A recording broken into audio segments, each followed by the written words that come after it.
Hello folks, the release date for patch 11.15 is just around the corner, and in this new patch, Blizzard seems to be experimenting with doing something a little bit different, with not one but 3 quite large new event-based features, all of which will be gradually released over time during the patch. This does mean that the new patch is going to feel quite a bit different to what we're used to from a mid-expansion minor patch.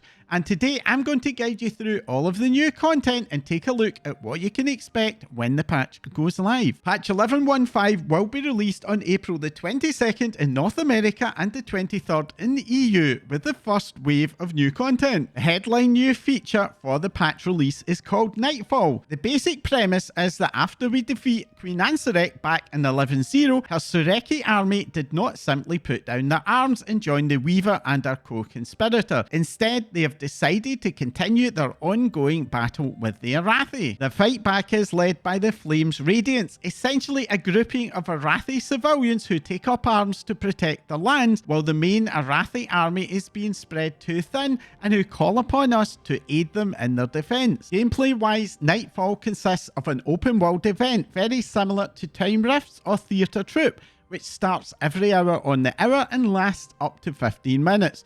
During that time, you get a bunch of objectives to complete, and there's also 2 event progress bars, one of which is personal to you and gives you some additional reward, and a second group-wide progress bar that, if you fill it up, will complete the event sooner than the 15-minute timer. It's difficult to get a good handle on how this type of event will land when it goes live, as a big part of the vibe comes from having other players around you also doing the event, and on the PTR there really aren't very many people doing it, but it is more combat oriented than the Theatre Troop, and I've personally found that these type of events are a lot more fun when there is more fighting. It probably won't reach the heights of the Time Rift event, but I do think that it still will be at the better end of the spectrum. Along with the main event, there are also sets of repeatable daily quests called Incursions, which take place in Hallerfall and Ash Kahet. These are just fairly short fill the bar type quests. Reward wise, there is a 10-step renown track for the Flames Radiance,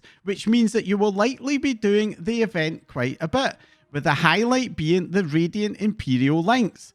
In addition, there's also another Lynx, the Void Scarred Lynx, which has a chance to drop from the event. This does seem to have quite a high drop rate, similar to the one from the Spread in the Light, so hopefully it's not going to be too painful to get. The event also drops Warbound Veteran Track gear, and you can also earn a special currency, Radiant Emblems of Service, that will allow you to purchase 1 soulbound piece of champion gear each week. That does mean that getting the full set, which is a white recolor of the Arathi armor set, could take you quite a while, but I do think that this will be pretty handy as a bit of a gap filler for all. The other main feature at launch is the new Cooldown Manager. If you've ever used a weak or a head-up display pack, such as the ones made by Luxthos or Athena, this is going to be quite familiar. It's basically just a customizable display of your major ability cooldowns. Unfortunately, while you can customize its layout and position, it does not allow you to choose which cooldowns you want to track. So basically, you just get whatever the developers think that you want. For the most part, the developers do seem to have made some decent choices, which have been informed by some early feedback from the player base, but I do think that the lack of customization is going to be a bit of a deal breaker for many players, including myself. That said, if you're looking to reduce your reliance on add-ons, or if you want to try a cooldown tracker out, this could still be quite a decent choice, and I may well start using it in some of my less played alts. For guilds, you're going to be getting the ability to change your guild name for 200,000 in-game gold, albeit with a 1-year cooldown. 200,000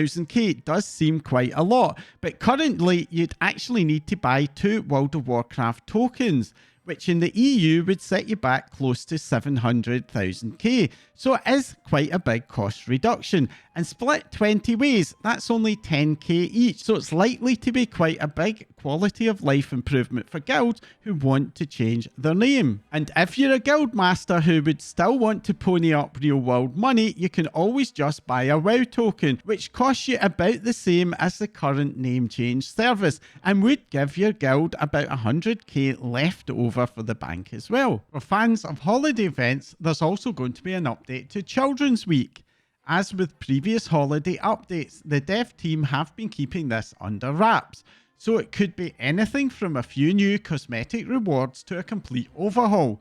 Children's Week will be launching on April the 28th, so we don't have long to wait. If you're looking to level up some alts or are behind on your reputations, then I have some good news for you. The Winds of Mysterious Fortune is a new leveling event which will offer a 20% XP buff, a 200% Dragonflight reputation buff, and a 100% War Within reputation buff, along with the chance to get extra reward bags which will include gear, cosmetics, and XP and combat buff potions. This event is going to be running from April 22nd through to May the 20th. I'm not 100% sure if that 100% reputation buff will also apply to the Undermine reputations, but I do hope that it will, as those cartel reps are sure taking a long time to complete. And finally, for launch day, we're going to see the start of the promised process of converting older reputations to be Warband wide, starting out this time around with the Shadowlands reputations. Unfortunately, this is not going to apply to the Shadowlands Covenant renown, which of course was not part of the reputation system back then. I do think that it is a shame that the dev team weren't able to stretch to making those renowns warband wide as well though, as it's going to leave them as a kind of confusing anomaly in the future. Of course, that's not all we're getting for this patch. The next big feature to release will be the return of Horrific Visions, which was a feature from Battle for Azeroth patch 830. This is starting in May the 20th. Horrific Visions was World of Warcraft's first ever solo or small 2 to 5 player group content, and consists of 2 instance mini dungeons, one set in a ruined Stormwind and the other in an equally beat up Orgrimmar. For those of you who were not around in Battle for Azeroth, the Visions consist of 4 optional areas that you can clear for bonus rewards, along with a final boss, basically allowing you to choose your own difficulty. However, you also have to contend with a sanity bar, which will gradually tick down over time and can also result in you losing sanity from being hit by mechanics. At first, you will really only be able to last long enough to rush in and defeat that final boss and get out. But as you progress, you'll be able to fill up an ability tree that will allow you to last a lot longer. These encounters have really not changed at all since the Battle for Azeroth version, and will be extremely familiar to anyone who did them back then, but solo players are going to get a brand new option this time around to bring a construct of Sword Army along as a DPS healing or tanking follower to help you complete the vision, and this should hopefully reduce the difficulty gap between solo and non-solo runs that we did see back in Battle for Azeroth. And if you want an even bigger challenge, you'll also be able to collect and use up to 8 horrific masks. That's up from a maximum of 5 in BFA. These basically add extra affixes and reduce your sanity, increasing the difficulty of the vision for more rewards. You can use any combination of between 1 and 8 masks in a run to tweak the difficulty as you desire. Back in Battle for Azeroth, this content was blighted by a requirement to farm vessels to gain a limited number of attempts at visions each week, along with a legendary cloak which required completing visions to upgrade, a system which put a lot of pressure in every run you did and was very unpopular with many players. The good news is that both of these requirements are now gone, and you can even spam visions if you want to do that. While those changes do resolve what was probably the worst thing about the visions, they have not otherwise changed all that much from Battle for Azeroth, and just as back in the day, I personally find the gameplay to be quite oppressive, where it actually feels that the game is setting out to make things as miserable as possible, both for my character but also for me as a player. First time around, this content did split the opinion of the player base, with many enjoying it, but just as many kind of hating it. And for sure, this isn't a feature that's going to be for everyone. Rewards wise, the main highlight is the return of corruptions, powerful enchant-like effects that we could add to our gear. Back in Battle for Azeroth, as we progressed the legendary cloak, we could stack more and more of these, which caused one of the biggest power spikes we've ever experienced in World of Warcraft, and are as a result something that is remembered quite fondly by most of us who were playing Battle for Azeroth. This time around, the effects are a lot weaker, and it's also limited to just a single one applied to the head slot. These are unlocked by collecting items from the vision, and you will likely need to do around 4 to 8 runs depending on how deep into the visions you go, so it shouldn't take too long to knock out. The enchants will only be active for the remainder of Season 2, so once Season 3 starts on patch 11.2.0, they will just stop working. Just as in Battle for Azeroth, the visions will be offering weekly high level gear, topping out at Hero Track for a 5-mass run. The event will also offer crests, including gilded crests from 5-mass runs and above, and those gilded crests will be farmable, albeit they are subject to severe weekly diminishing returns. This will potentially give Delve-only players an additional source of higher level gear and crests, albeit I do think that it's likely that these visions will be a lot harder than Delves to get equivalent rewards. Overall, I suspect that if you do like the visions, you'll likely use them to take a break from doing Delves gearing wise. But if you find them to be not to your taste, by the time they come out, you'll probably have enough gear progress on your mains and active alts that you'll be able to skip them if you want. There are, however, other reasons to farm those visions, as there are going to be a bunch of cosmetic rewards, including the corruption of the Aspect's mount, which can be bought from the vendor for 40,000 displaced corrupted mementos. The Voidfire Death Cycle, which you can earn by collecting and assembling items that drop in the visions, and the Nyarlathotep Shadow Worm, which requires you to complete both the Stormwind and the Orgrimmar visions in an 8-mask run. Thankfully, for that final achievement, you do not need to do a full clear of the visions. You can just go straight to the bosses in each with 8 masks on, which should not be too difficult once you've fully unlocked the upgrade track. There are also 5 other mounts that you can obtain from various side objectives in the vision, and for fans of backpacks, there is a light cream coloured version of the original Black Dragon Scale backpack, which will cost you just 5,000 mementos. And if you're wondering about the rewards from the old Battle for Azeroth visions, yes, they are all on the new vendors, and you'll be able to get both the Wicked Swarmer and the black version of the backpack, along with cosmetic only versions of the BFA Legendary Cloak appearances. There is no mention of an end date for this event in the in-game calendar, but given that the enchant ends with Season 3, my guess is that at the very least the visions will not be getting a gearing update for Season 3, but my personal suspicion is that they will stay around for people to complete the achievements and get cosmetic. But if you don't want to risk missing out on those, it may still be wise to focus on trying to complete them before Season 3, just to be safe. And finally, we have Dastardly Duos. This is a limited time event which will be running from June the 3rd through to July the 15th. Like Horrific Visions, Dastardly Duos is a solo and small 2 to 5 man group instance encounter. By default, the NPC followers will be available to fill any empty slots in your group, bringing you up to a full 5-man party.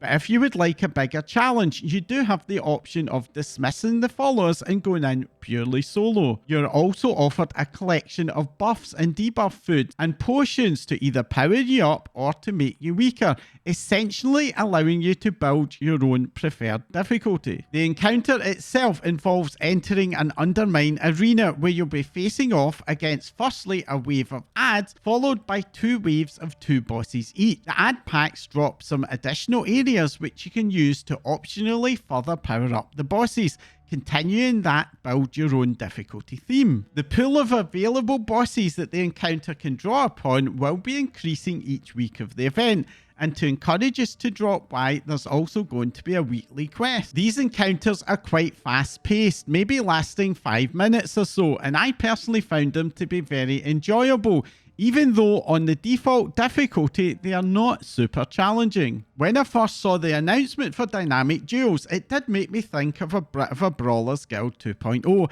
and I have seen a lot of other people in the community say the same thing. However, having tried it out in the PTR, I do actually think that it feels very different. The Brawlers Guild encounters had a lot of mechanical depths, being quite similar to raid bosses, while the Dastardly Duo bosses are a lot simpler. Think dungeon boss level of mechanics. But as we are facing off against multiple bosses, I do think that that is probably okay, provided Blizzard can nail the tuning, which I don't think was quite there on the PTR. The instance nature of the encounters also mean that the event lacks the organic social feel of the Brawlers Guild, where we could watch other players fighting their bosses, cheer them on, and genuinely meme about. Blizzard have tried to add a social element to the new event with a podium outside the entrance area that you can mount up to display a high score, but I'm not really convinced that this will drive the same levels of organic socialization that made the Brawlers Guild so special.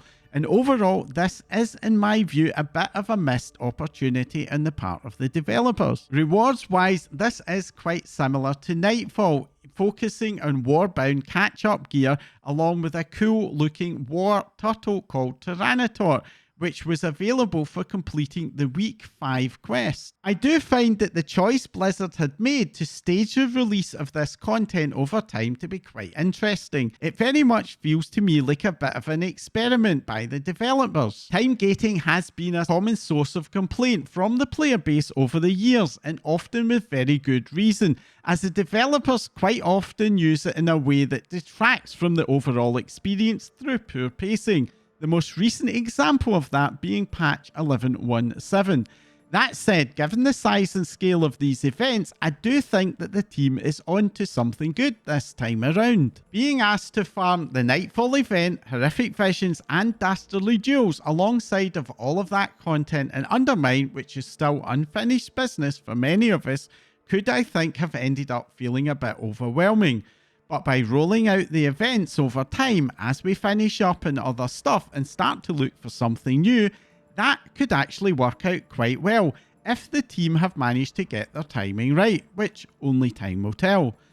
I'm super interested to hear what all of you think about this approach. Do you think that a 4-week wait to get your hands on Horrific Visions is too long, or is it even just not long enough? Sound off in the comments down below. I am planning to make some more in-depth videos in all of these new events as we get nearer to the releases to help you get the best out of them. So I do suggest that if you have not already subscribed, to hit that button now before you forget, so that you don't miss out on those videos when they go live. And if you found this video to be fun, useful, or just plain annoying, you can let me know by hitting that like icon down below.